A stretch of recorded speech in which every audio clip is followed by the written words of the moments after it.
They're all family. They're all related. Right. The And magic of the Spanish monarchy.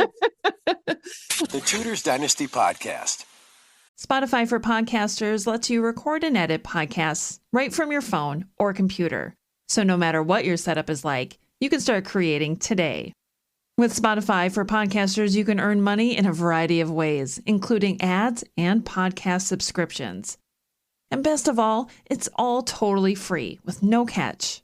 I highly recommend you give it a try. Download the Spotify for Podcasters app or go to spotify.com/podcasters to get started. Hello and welcome back. I'm Rebecca Larson.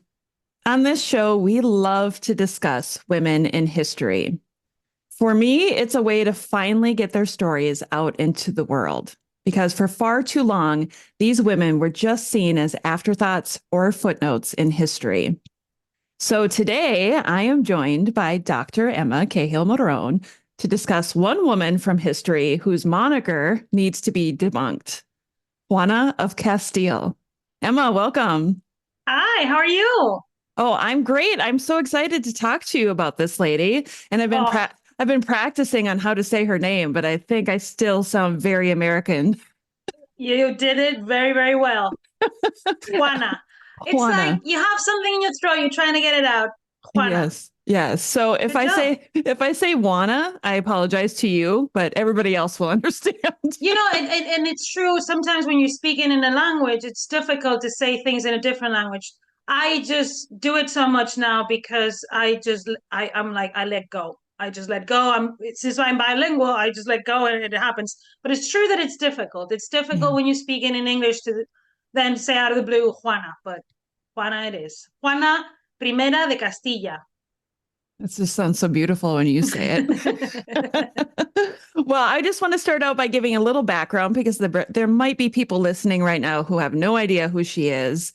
And so I'll just say she was and if I get this wrong, please correct me. She was the third child of Isabella of Castile and Ferdinand of Aragon, and the elder sister of Henry VIII's first wife, Katherine of Aragon. Okay, correct. I got this that is right. a test today. You're getting tested. I was right, correct. Okay. Carry on. Okay, good.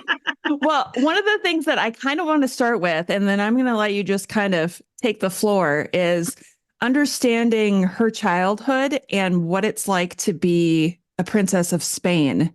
So, and she was the daughter of such powerful monarchs at the time.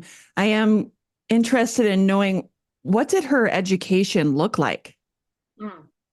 That's a good question because this is a very different generation of women in the Spanish court. And I say the Spanish court because it is at this time when these four girls and one boy are being raised by Isabella and Fernando, Isabella and Ferdinand, the two monarchs she mentioned. It's the first Spanish court because it's the beginning of that concept of Spain by the unification of Castile and Aragon. So in the case of Juana, she was born in third place, and she was born right after her brother. Her brother, who was the heir, Juan. So Juan and Juana, right? Why? Because in the Spanish court, they were very devoted to Saint John, the evangelist, and so then that was their way to express that devotion by naming their children. The first one was named after her mother, Isabel. She was born in 1470, and she became by birth princess. And I'm going to say with that word, princess, instead of infanta. Then Juan was born in 1478, and then Juana was born right after that in 1479. So obviously, it was a very happy moment when she was born in Toledo, a very historical place in the crown of in Castile. And then she was born right after her brother. So it was a very happy moment because Isabel and Fernando had their heir, had Juan.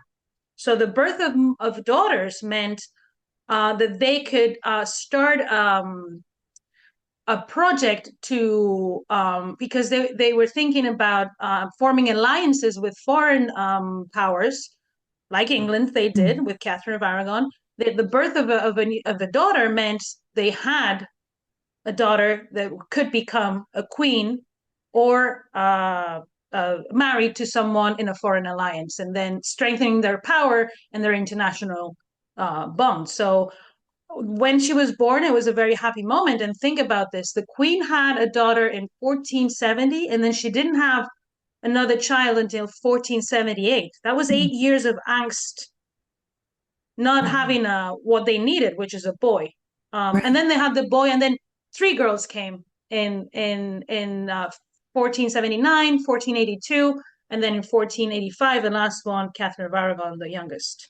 So Juana was brought up not to rule, but definitely in a way that she was going to become a queen in a consort in a foreign alliance. She didn't end up being a queen by marriage, but a queen in her own right. By marriage, she became the Archduchess of Austria. That's who she married. She married Philip of Austria. So to prepare her for, well, let's just say, in England, it would be a queen consort or something like that. What kind of things did she have to study? So, and this was your previous question. I just thought, given a bit of context, let's go into her specific education as an infanta, and this is where I'll explain the difference. So, in the case of the eldest, she's princess from birth because she is the heiress to Isabella at that moment until her brother is born, and then the boy becomes the Prince of Asturias. Like there is a Prince of Wales in England, there is a Prince of Asturias in the Spanish monarchy. Then Juana is born after that, and so she's an infanta. An infanta is just a way to say a Spanish princess, but it's a specific name to the princesses in Spain, so we use that. In the case of the eldest, she was Princess of Asturias because she had the title, like Princess of Wales, it is in England, right? Juana was educated, first of all, she's born into a court where her mother is learning Latin at the time. She's learning things that she wasn't educated in when she was a child because Isabel of Castile didn't grow up in the court in the Castilian court of her brother Henry IV, her half brother. She grew up with her mother in a very Portuguese court in Arevalo, which was a city that belonged to her mother in her dower. It was a city that belonged to her. So she grew up there with her brother Alfonso, and her brother would have become the king in any case. So Isabella wasn't also meant to rule. But in the case of Juana, she's born in a time where Isabella is already a queen and becoming very powerful. Isabella and Ferdinand are becoming very powerful, and the queen has embarked herself in not letting others rule for her, but learn things like Latin and learn how to talk to diplomats, how to negotiate all these alliances. She's implicated in all the negotiations. She writes letters to the ambassadors. She's not a queen that sits back and lets Ferdinand do his thing. She's ruling. So this is what the daughters see when they're growing up. And then, for the first time in the history of Castile, the queen decides that her daughters are going to be educated formally with a tutor. Like we would go to a school. In this case, it's just homeschooling, right? But they had other children at the court that they were learning with. The brother had a separate household, so he learned with other boys in court, a bit like Arthur Tudor did in Ludlow. And then the sisters were the younger sisters, the three younger sisters usually studied together. More Juana, Maria, the fourth one, and Catherine, Catalina more together. Juana also, her tutor was different. Her tutor was a Dominican friar called Antonio de Miranda. And in the case of Catherine and Mary, they had an Italian tutor called Alexandro Geraldini. So they learned Latin, like their mother was learning. And there was a very famous woman that Isabella brought to court called Beatriz Galindo, known as the Latinist. There's a whole neighborhood in Madrid named after this woman because she was a specialist in Latin, a woman who specialized in Latin. Imagine. And so the queen brought her to court so she could talk to her daughters and the other ladies. So they all learned Latin with the queen. Isabella of Castile was one of these people who were always thought well, I'm going to do this, so everybody needs to follow my lead. So she basically that's and the girls thrived in that kind of atmosphere for many years when they were children. Juana was especially inclined to music. She played the clavichord, which is a type of like early piano. And there's a depiction of the all the girls and the boy in the Prado Museum. It's a 19th century painting, but it's a representation of the queen overseeing their education, and you can see that music is present. And Juana was a very intelligent child. All the daughters of Isabel and Ferdinand were intelligent, and I think more than intelligent, they were just educated. They were educated and they saw a lot from their mother. So they were just getting used to seeing women in charge and taking charge. And when there's a queen regnant, there's a whole household of women behind her. It's not just a queen. It's a very feminine kind of ambiance and very interlinked to power, and how Isabella just was becoming iconic too during her lifetime, even. So I think it both gave her a lot of self confidence, but I think it also made it very difficult for Juana when she ended up being her heiress, because it was a lot of to live up to, right? If your mom is Isabel of Castile, imagine that. No pressure. Juana. I can't even imagine, because if you think of England at the same time, there was no thought of having a queen regnant, Right. and then here we Exactly. are across the ocean. There's this woman who's ruling on her own, and she is educating herself and educating her children. Yes. Likewise, that's just seems so empowering. And yeah, and then funding people like Columbus, because it was the Queen who really funded Columbus, uh, just doing incredible things. And I think she was also a very, I don't think she was definitely an easy person to deal with, Isabella of Castile. So I think depended a lot on your personality type. And when you have five children, obviously they're not all going to be the same, right? For Right. example, we know her daughter Catherine was very similar to her, both physically and in character. But in the case of Juana, well, first she didn't look very much like her mom. She looked different. They all looked like each other, obviously, but she had dark eyes, darker hair, and even there's an ambassador once that meets Catherine of Aragon. He's from Venice, I think. Yes, and no, he's an ambassador of Margaret of Austria, and he comes when there's going to be a painting painted of Mary Tudor Rose, Mary Rose Tudor. Mhm. He talks about meeting Catherine of Aragon and saying, "Oh, it was incredible how much the Queen looks like her mother, Isabel of Castile, and how different she is in character and presence to her sister Juana." So Yeah. people are meeting these women, and even though they're family, they're realizing they're very different, not only physically but in character, which I think is very important.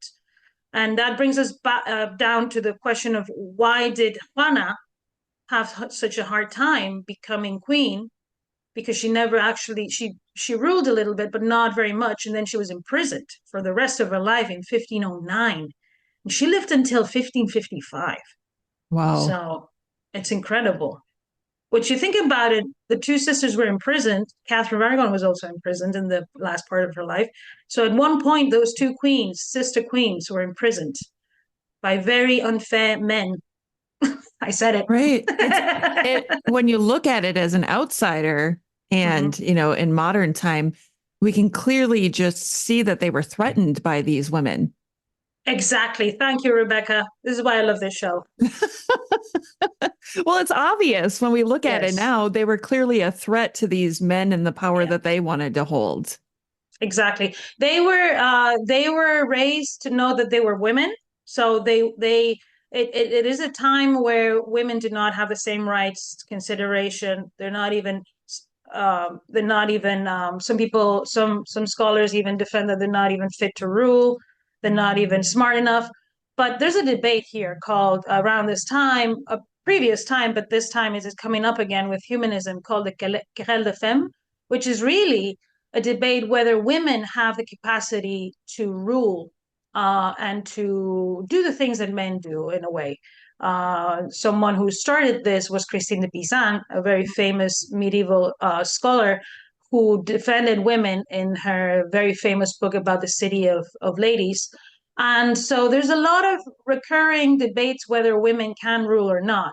And I think this is very interesting in the case of Juana. There's a very famous book by Bethany Aram called Juana the Mad, Sovereignty and Dynasty in Renaissance Europe, that was written in 2001, where she talks about this and how it is different in the case of Juana than other ruling women, like, for example, Elizabeth I in England, who, or Isabel of Castile, her own mother. And she talks a lot about how not only during their time, but afterwards, these women who were successful rulers were compared to men and thought to have manly qualities, something that was said about Catherine of Aragon too. So it was praised to say that a woman was like a man, right? And in the case of women like Juana, the opposite. Like, she's crazy because she's a woman and she's gone crazy. And the cruel thing about Juana is the belief is that she went crazy for a guy. She was crazy in love, so she was crazy. Which is very unfair because if you think about it, Philip did a lot of bad things to her.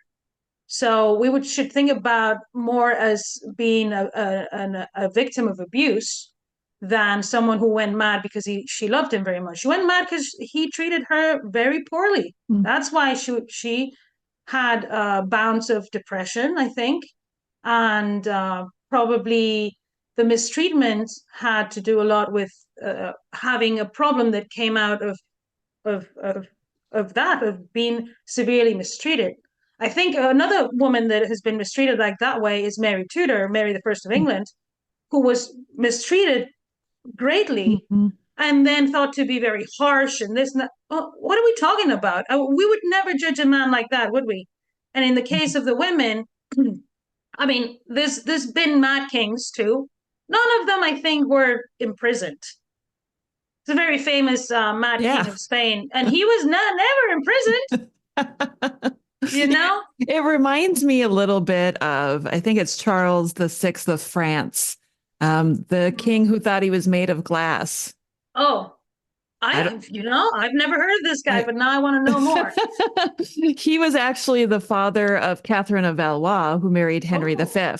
And so it's a very interesting story because then Catherine's son, Henry VI, had some mental illness of his own. But yeah, I mean, they never locked him away in a prison. You know, maybe they hid him away and other people were ruling, but it wasn't like he was locked away.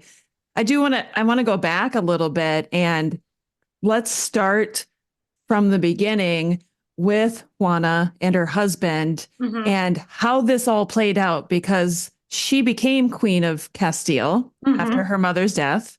Yes. And how long did it take? Like, she was Queen of Castile. How long was it before Philip came in and was like, oh, no, honey, you can't do this job? Right. Yeah. So Juana and Philip were married in 1496. She traveled to Flanders and she married him, and she became Archduchess of Austria, and that's what they were. But then very soon in the Spanish royal family, people start dying left and right. So her sister dies, her little baby who becomes a little boy dies, her brother dies before her sister dies. Yeah. Yes, it's hard. It's a lot of people. So and the queen, Isabel of Castile, loses two children and a grandson and starts to decline rapidly too. She's aging, obviously, and she's had a hard life. So Juana and Philip, come to Castile to be sworn princes of Asturias. So they become heirs before she becomes queen.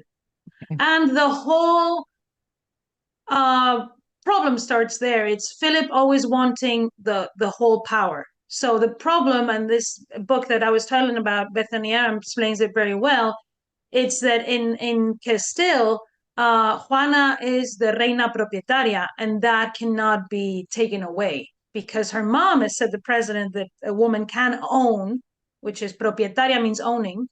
In English, we say queen regnant, a queen that rules. In Spain, In Spanish, we say a queen that owns the kingdom, right? Okay. Philip could not take that away, and it's always his. Since then, he's always trying to have the full power, to become the king in his own right.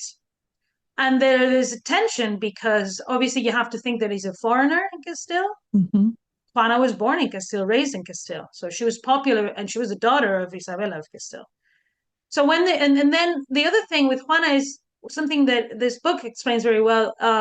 She's very successful in the sense that she has 6 children very quickly, with somewhat not any problem. So first she has Eleanor, and they all become, so her 2 sons become emperors of the Holy Roman Empire, Charles V and Ferdinand I, and her 4 daughters become queens too. So in that sense, she was they were a very successful couple because they have many children. But the marital problem starts soon because Philip, and this happens with Katherine of Aragon too, and this is where I want to talk about the sisters too. When they fall pregnant, usually the men find mistresses. Mm-hmm. And this is when Juana starts to have trouble with Philip, lots of trouble, because she is obviously not happy about it. But the first time that this happens between Henry VIII and Catherine of Aragon, there's also a big problem with the Duke of Buckingham. And Catherine expresses her grief in public, and the king is really embarrassed, Henry VIII, and she never does it again. Mm-hmm. So I think this is where Juana and Catherine were very different. Did it hurt less for Catherine in the subsequent? No. It's just a matter of deciding what your attitude is going to be towards it and how to probably get the things you want. I think in Juana's case, she just didn't have the same personality as her mother, who was very much like Catherine of Aragon, probably was more like her father, probably was more someone who just couldn't keep quiet when something was not fair. I can relate to that.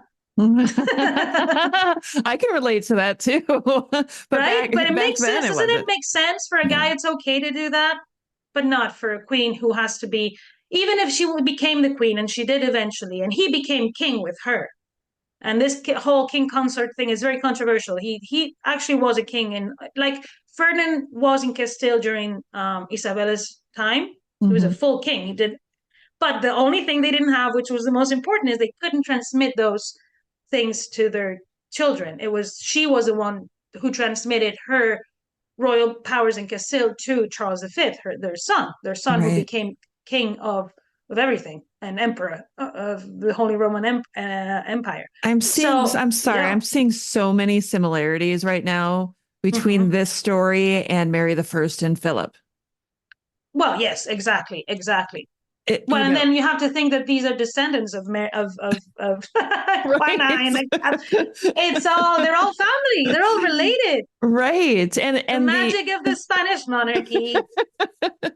I think about how the English subjects or the English nobility were so worried about Philip wanting to be king, not king consort, but king, and how they would not allow that to be the case. And it makes me wonder if it's because of what they had seen in Spain, or if they were just so worried about, I don't know. I guess I've never really thought about it too much before. What do you think?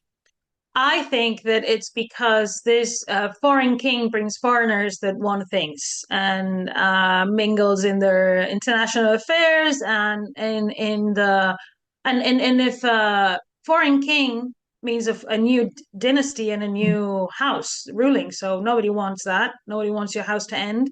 And so Philip arrived with a lot of people that needed to be fed, that needed to have their interests grown. And his network was not just going to be like, they were going to get money from England. And that's the way kings used also their kingdoms. Philip was made king of Naples to become king of England, so he would marry on the same status as Mary, but he didn't have the same status as Mary. She was the queen of England and Ireland. I mean, she was a powerful one in that dynamic. But think about this. It's been so unfair the way they've been treated, because they say he left her and to die alone, and this is not true. He was just defending his interests in Europe. and he always showed respect for her, always showed affection for her. There were, and I think we have to remember that love is never a question here. Like, not even with Isabella and Ferdinand. I don't think they were in love. I don't think people knew what being in love was back in the day. I think there was affection and sense of duty and affinity. And I think Mary Tudor and Philip of Habsburg had affinity and constructed in a very short time. If you think about their image of power, the propaganda that they did together, it was very similar to Isabella and Ferdinand. Peter Stifel has studied this a lot, and they were modeling after them, so they were trying to have a future together, and they were trying to have heirs. So I think it's just a matter of when it's a ruling queen, there's always judgment on her side. She always falls in love too much, or is too crazy and has fantasy pregnancies. Because I want to ask these people who talk about Mary the First fantasy pregnancies if they have access to their records of her gynecologist, because I'm not quite sure how they make diagnosis like that about someone from the 16th century. I'm very intrigued. I'm intrigued by that too. Now that you say, I think sometimes it's just so easy to take the word of people like, oh, well, they clearly know. I think you're quite right, Rebecca. I think somebody said it once and it just gets repeated. Yeah, but I don't think that person was a gynecologist or treated Mary Tudor for her phantom pregnancy. So I'm going to take that, with a grain of salt. Yeah. So we see the similarities with women rulers. And, we talk judgment and judgment. It's no different today. I don't want to get all political, but, here in the United States, God forbid, if we have a female president, she's too emotional. Oh, yes. Let's not go into the political scene in the U.S. right now, because I'm going to start crying. I just wanted to, here we are hundreds of years later, and we're still having the same issues, even though back then women were ruling and they were ruling successfully. Somehow we can't learn from history. Well, I can't run for president of the United States because first of all, I'm not a citizen yet, but you can. So I would vote for you.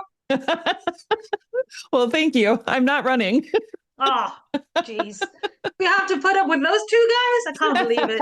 Right. They should be retired, having a good life. Right. Yeah. Yeah.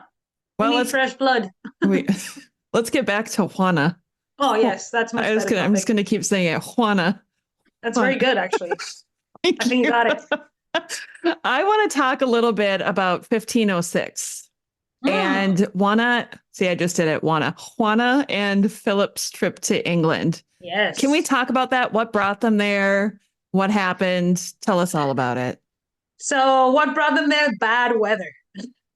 Really bad weather. I talk about this a lot, and we have to remember. So when they went to be sworn as heirs, they went through France. And that's when they met with Louis XII, and he said, oh, what a handsome prince this is. And then Philip has been known ever since as Philip the Handsome, and Juana as Juana la Loca, or Juana the Mad, which is, you can't get any, the patriarchy strikes back, right? Yes. But in the case of the 1506, they decided to go when Isabel has died, Isabella of Castile. My cat is about to make an appearance in. Ooh. Yeah, my cat Mafala.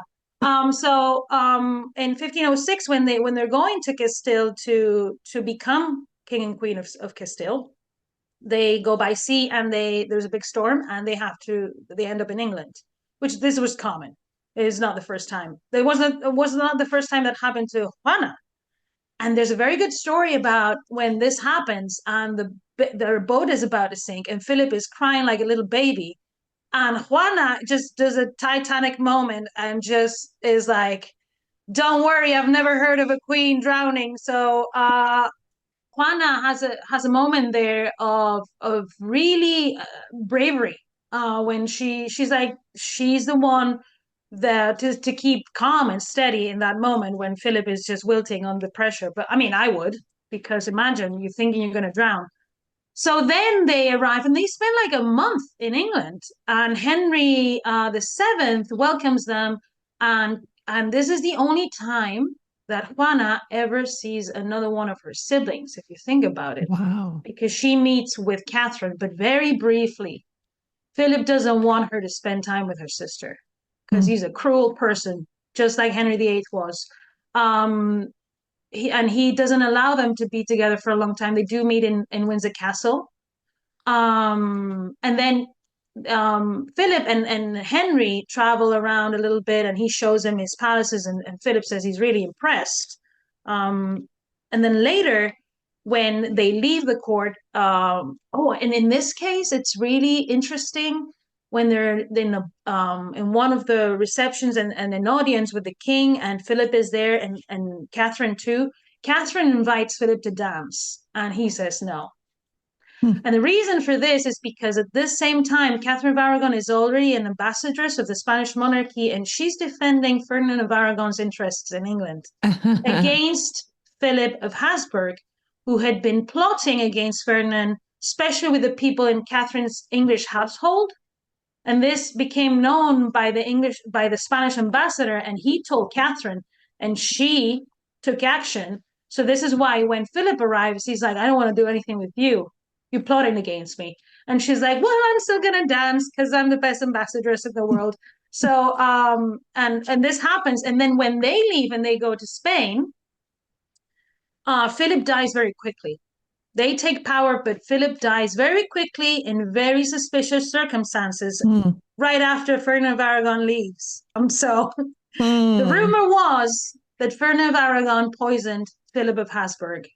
This makes sense, to be honest. As somebody who's only vaguely studied this history, I know that Ferdinand wanted his daughter's throne. And what better way than to get his son-in-law out of the way? He was annoying. He wasn't letting him do his thing, which was Ferdinand knew he couldn't have Castile for himself because of what we've talked about her. He knew his daughter was reina propietaria, but he knew he could manipulate her and use her. And she had a son. Charles had already been born, so he thought, I'll get him out of the picture. That's what I think. I don't know. So in this case, after this happens, Juana really, obviously, if your husband dies in very suspicious circumstances and people are saying your dad killed him, you might go through a little bit of a bad time, don't you think? So she does. This is where all the legend of Juana starts, because she doesn't want to be far away from his body, and they start a whole procession because Philip had left in his will that he wanted to be buried in Granada, and they were in Burgos, so that's a long distance to go from Burgos to Granada. So they start going south in this procession that only travels at night. And for months they're traveling. She's pregnant, and then she ends up having their daughter after his death, and she names her Catherine after her sister. Oh, wow. And this is when her sister starts to try to bring her to England to marry Henry VII. Isn't that just incredible? Oh, see, that's a connection I don't think I knew existed there. There you go. Yes. So Catherine of Aragon is trying to find a new wife for Henry VII to try to strengthen her own marriage, because since her mother died, she wasn't as important because she wasn't the daughter of the Queen of Castile anymore. So she tries to bring Juana to marry Henry VII. But that doesn't work out because Ferdinand doesn't want to let go of Juana. She's too precious. She's the queen. And finally, what happens is he imprisons her in 1509, the year that Catherine of Aragon becomes Queen of England. Yeah. Juana of Castile is imprisoned in Tordesillas forever with her daughter, with her little daughter, Catherine. Yeah. It's just sad. It's extremely sad. She gets visits from her relatives occasionally, usually to get something from her. The only time that she becomes quite relevant, but is in 1520, when a movement called Comuneros, it was a revolt against the rule of Charles of Habsburg because he was a foreigner. Let's remember he was brought up by Margaret of Austria. So when he became king of Spain, he didn't even know Spanish. He had never visited Spain. Oh, wow. Yeah, we have to remember this. So the comuneros go to Tordesillas where the queen is imprisoned, and they try to force her to support a rule of her own rule against her son.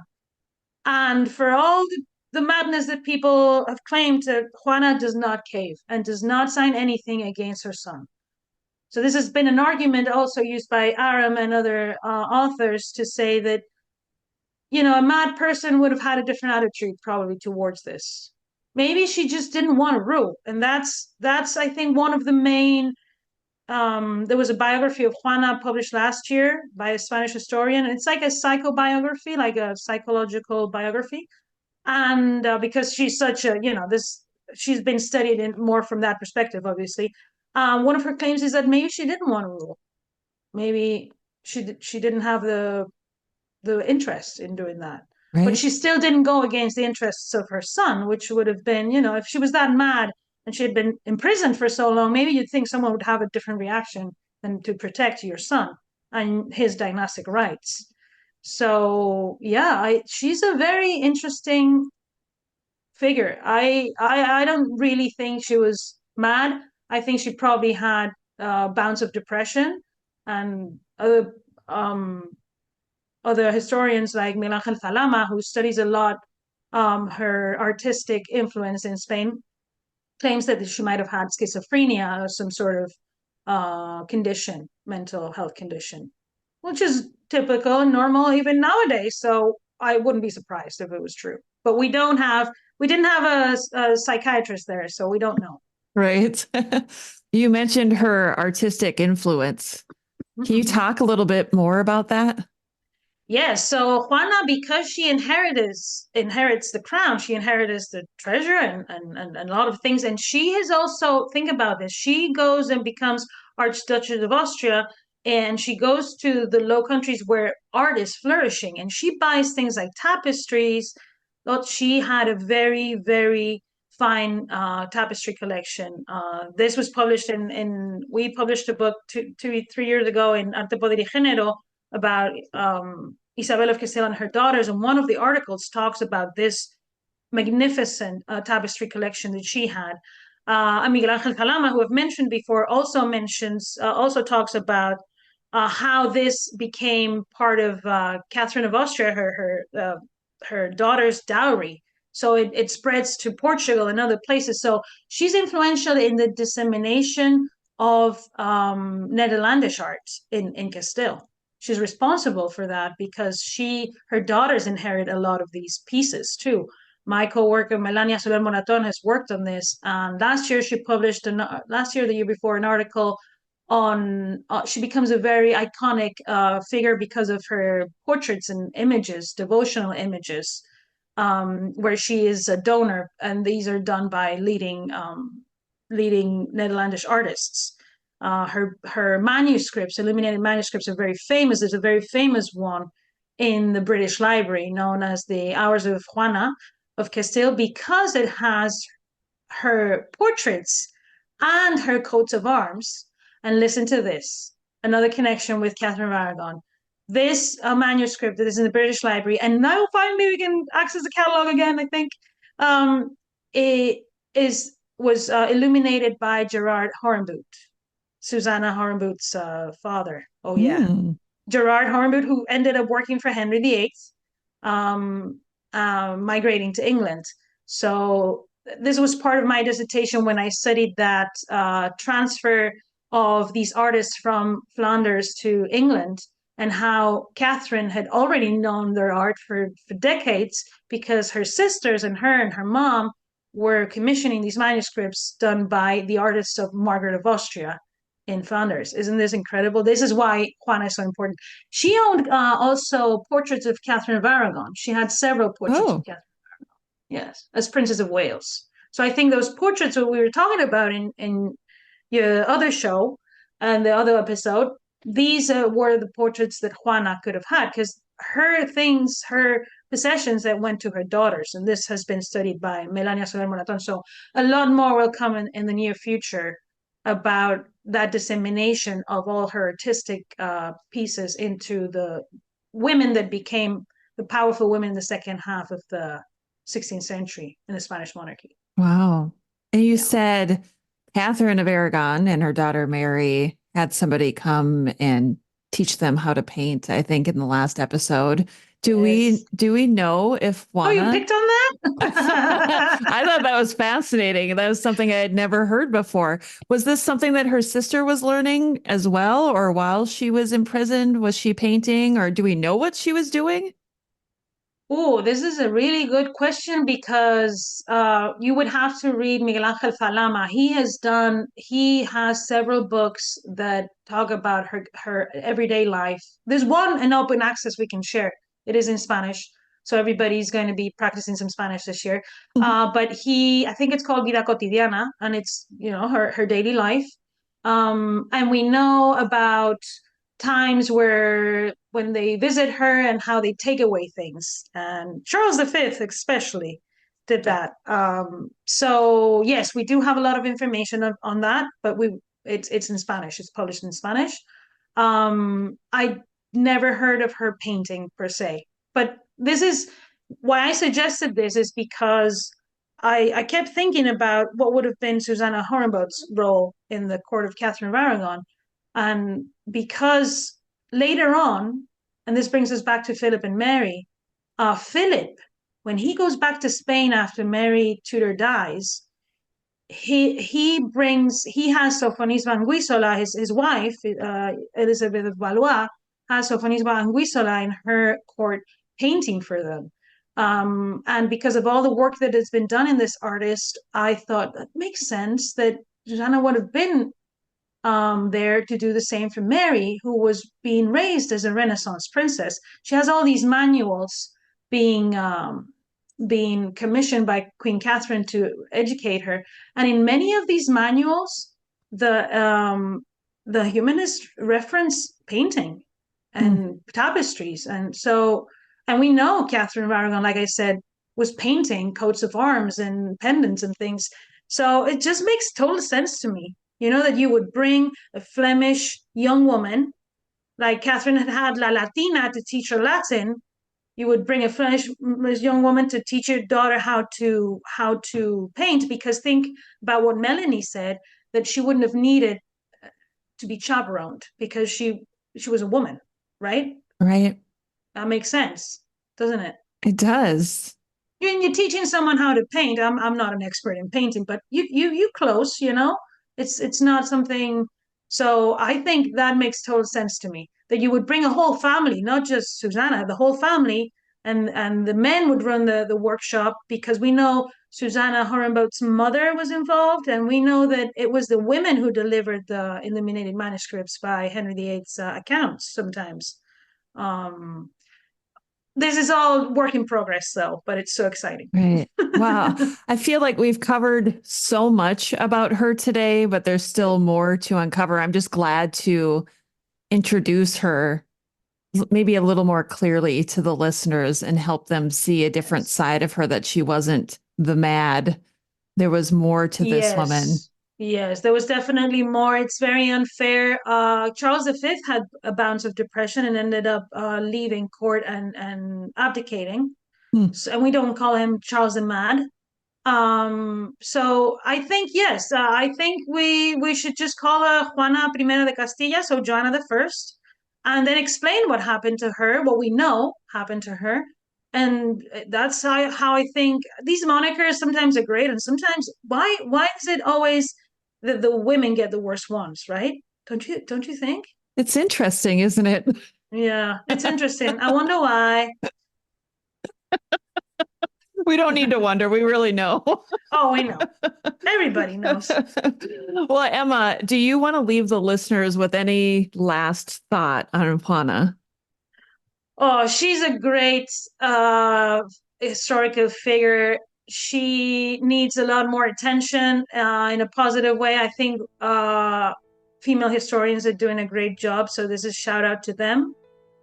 And I know somebody's interesting when I want to learn more and more about them. And as I was preparing for this episode, I was just like, I'm so focused on Catherine of Aragon, I forget how interesting her sisters are, And going back to this book that we published in 2020 in Arte, Poder y Género, it's just it was so unknown before this book, and now it seems like there's so many open avenues to keep studying these women that it's just incredible. So anyone who wants to start anything on the daughters of Isabel of Castile, they're fascinating. So come to us, Arte, Poder y Género, and we'll get you started.